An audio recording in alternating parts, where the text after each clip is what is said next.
Hi, everybody. This is Rocky and Sarah from the Tea and Tequila Book Show, and we are going to talk to you today about how to write when you feel uninspired.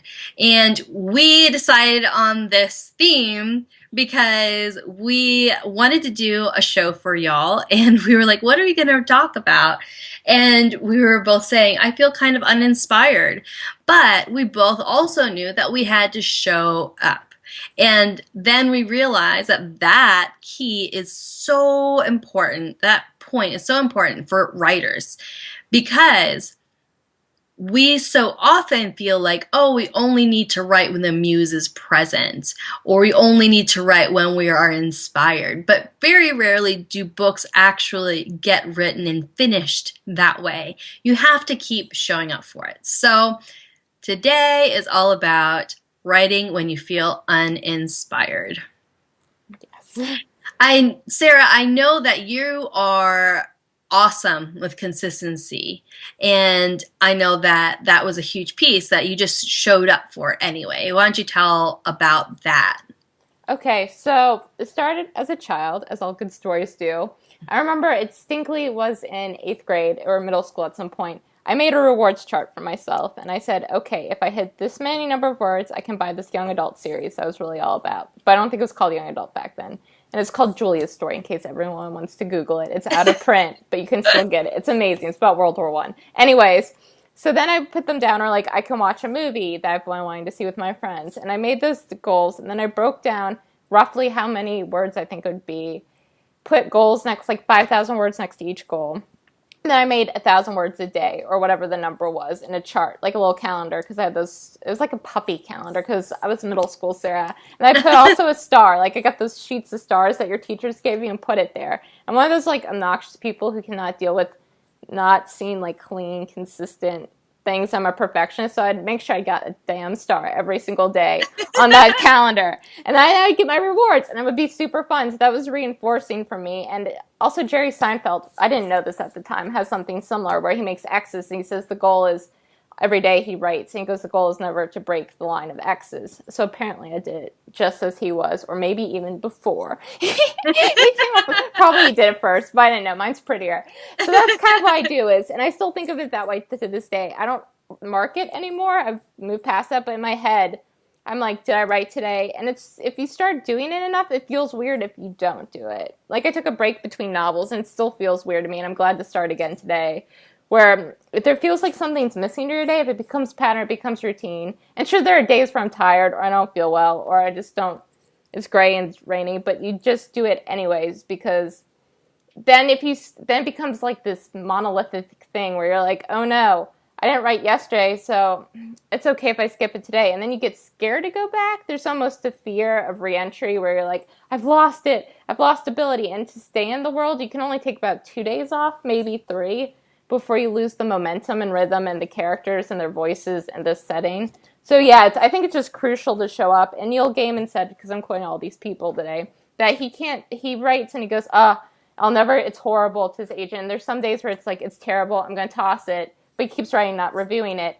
And there's days where he's like, best thing ever. But when he rereads the book, he can't tell which day he wrote what. So even if you don't think it's good, write anyways, because you might be surprised, or vice versa, when you look back.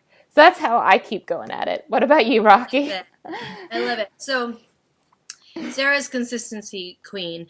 And for me, I tend to find that when I am in real book writing mode, and a lot of times, like when an editor deadline is looming, and I have no choice but to write. But then I get like uninspired. Like you feel like you're just putting out crap, or you don't have like the things feel clunky or whatever.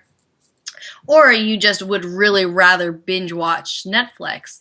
I find what I need to do is, and for some of you who don't know, I was a behavioral therapist for over a decade. So, like what Sarah was doing, she was doing positive reinforcement for the behavior of writing.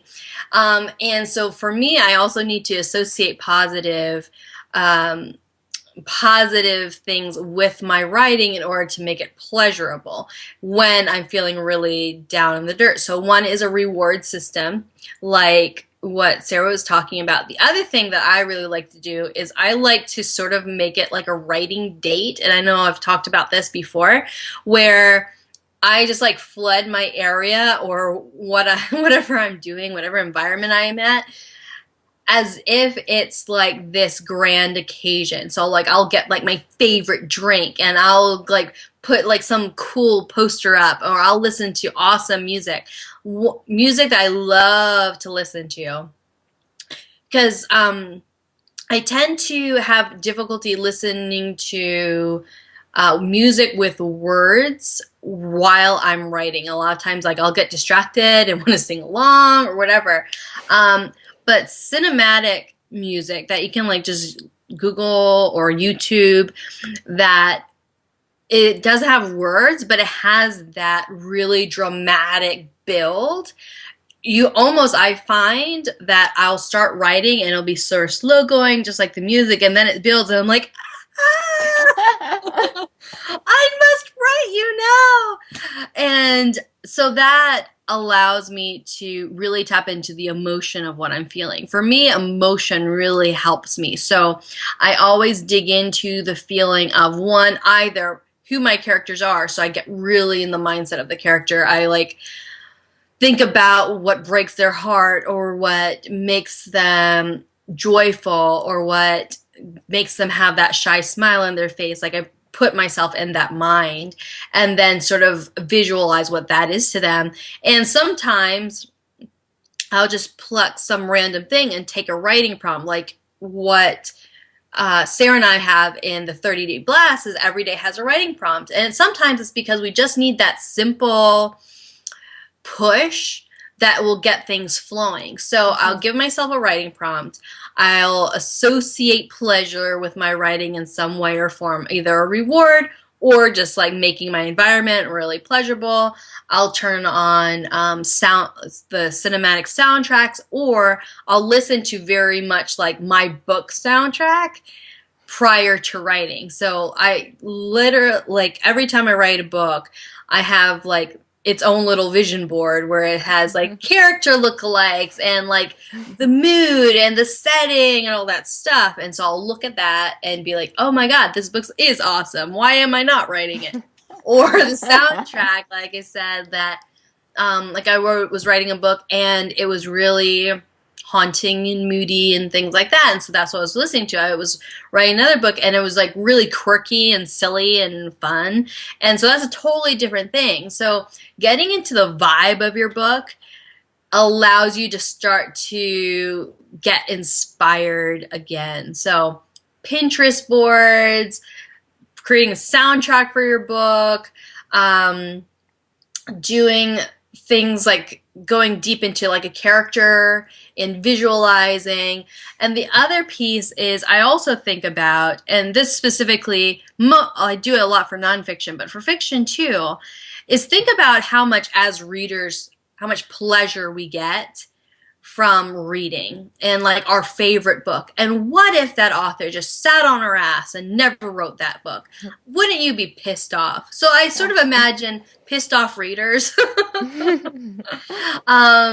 or sad readers, and then I feel more inclined to write for them too, because you know we write for ourselves, but we also write for our readers. So those are some of the ways that I get re-inspired when I'm in a lull. Yeah, also I like doing, as Karen discusses in the Artist Way, artists like writing dates or artist dates where you take yourself to a Yep. movie, or you go for a walk, or you go to an art gallery, or whatever is in your area. And there's something about getting away from the computer screen. Also, don't take your phone. It's just like, especially travel. Travel's my number one way to get inspired. Like without fail, I always get a character idea or a book idea when on travel. It's my idea for my current book I'm going to start writing was in New Orleans. I was in a restaurant in New Orleans, saw a picture, and I was like, oh, I can modernize this other Greek myth because that's all I do. So that was like, I saw Cupid and Psyche on the wall. It was like, idea. So it's basically where you get out of sometimes the screen helps a lot, and taking walks, and they say water as well. Like be in your water, so water sounds can also trigger inspiration, which I found to be true. Mm-hmm. So I think it's often getting away from the screen and the stress of it. Like if you're absolutely stuck, now don't use this as an excuse to go outside every 5 seconds. But if you're really at a block, step away from it, don't think about it, and then the insight will come that for your idea, but don't wait too long or use an excuse. But sometimes it does help to step away for a few moments, especially with the computer and the internet and Facebook. I think with so much Twitter or whatever, it kind of blocks creativity a lot, especially with like bad news you see or people and being super jealous and having FOMO. It can be really toxic, I think, to creativity. Absolutely. And that's a huge part of it is a lot of times we can get uninspired because of our external environment. And and so to identify that, sometimes it's almost subconscious. We don't even realize how much we're absorbing and how much that is tainting our desire to write. So if you are around people and they are really judgmental of your writing or even other writing, or you always hear, oh, starving artists, or you always hear about people who try things but never finish them. Like all of these little things can get absorbed into your subconscious, and then it can sort of deteriorate your desire to actually do the work, keep showing up for your book. And the other piece is I am a big advocate of travel. That's why I do my retreats. Is I think that when you are in a new environment and you're sort of disconnected, like if you're in a new environment and you are like watching your Facebook the whole time and are oblivious to the world around you, that does not count. No, what's the point at that point? What is the point of travel at that point? I'm serious. Like you're spending all this money, and I've seen people go to other cities, and I'm like, why are you here? If you're just going to be attached to Facebook, you could have done that at home. I've thoughts on that. Exactly. Standing in front of like gorgeous monument, be like, beep, Facebook. And we're all guilty of it in some capacity at some time. But like Sarah said, get disconnected from the screen and be observant of the world around you. And when you do that, you can get struck with so much creativity or ideas. Every single idea I've ever had has been initiated from the simplest things that I've seen in my environment. So I have a whole book that I want to write someday that I just looked up and I saw a fence, and then a whole world burst into my mind. And it can be that simple if you allow yourself to be open to receive that kind of inspiration. And you're observing, looking around. You can be at a coffee shop and the person next to you could just turn into a character for your book because of how they talk or their mannerisms or whatever they are. So be very open-minded and keep your eyes open as you move through the world. And then a lot of times that will fuel your creativity and that inspiration again. Mm-hmm. I agree. Like, I think the key to being a good writer, I think Henry James said, is a good writer someone on whom nothing is lost. So you have to be observant. You can't, I think you have to be really good at paying attention to people's like quirks with their hand gestures, their speech patterns. You have to be aware of your surroundings. You have to know details. You just have to be, I think awareness is key for inspiration. It's not numbing to with things. And also, this is random, but Erica Learmark discusses this, and I think it's true for people, is you can create drama in your life to avoid things. So I know if I'm avoiding a creative project, I will sometimes pick a fight. This is not a pleasant side of my personality. Or I'll be obsessing about something small. But sometimes we create drama, which I think most people do in my experience if they're avoiding something. So be careful that you're not creating drama to avoid it, or it's not a conscious thing. I don't go, I'm going to create some drama today. But or you could just attract it. But also steer clear of it. It might not even be bringing it on, but if there's some dramatic people in your life, or there's just, I mean, you have to support your friends, but if it's something needless, or there's always that one friend who's really toxic, as painful as it is, be willing to cut those people out. Like, or people who are really telling you can't do it, you can't do it, you can't do it. It's your job as a writer to stop drama. To quote Mary J. Blige, there's no more drama in our life from Family Affair. I think that's a rough quote, but like the point of the song is keep it, like leave that stuff outside. Yeah. You can make that your new writing song, people. I'm linking to it in the show notes. I love it. God. It's true though. That's like that concept is really important. It's like all of these things, they're all psychological things, they're all unconscious, subconscious things, they're all behavioral things. And a lot of times when we're like, oh, I don't want to write today, you think it's just like this surface thing. And then you realize 10 years later, oh, wait, I never wrote anything. And it wasn't because, it could be because you just were lazy, but a lot of times it's because there's deep rooted things that you need to unearth and evaluate and uncover. For you to be really able to push past those blocks. And so we don't want you to be 10 years from now because you were uninspired today and evermore. It's so much better to actually, one, do these things, like do where you get the positive reinforcement, do it where the writing itself is pleasurable, do set goals for yourself. And we're going to do another video specifically about like how to do writing goals and how they work. But then also think about just awareness, like also going out and being open-minded and being the good observer, all of those things. But then on the other side of it is be willing to dig deeper if there's still blocks or really a lot of resistance, to see if what kind of language are you around, what kind of people are you around, do you feel like tremendous feelings of self-doubt or fear or overwhelm, and how can you untangle that so that way you can just set that aside and say, I'm going to write for 10 minutes, and that be a non-negotiable for you. And every time you do that, it's being something that can expand to eclipse the fear and the overwhelm, the external negativity and the internal voices that say you can't. Every time you show up to write, you're basically saying a big, big F you to all of that stuff. And it's important. It's important. It's so you have to be really strong in your mindset and really strong in your desire. And then also very aware of, well, what trips you up, what keeps tripping you up, and then how can you resolve those things. And then also making sure you do all of those more fun, more positive things to keep you motivated. So make sure you get rid of your blocks, but then also keep motivating yourself. We need to be constantly motivated. We need to be constantly showing up.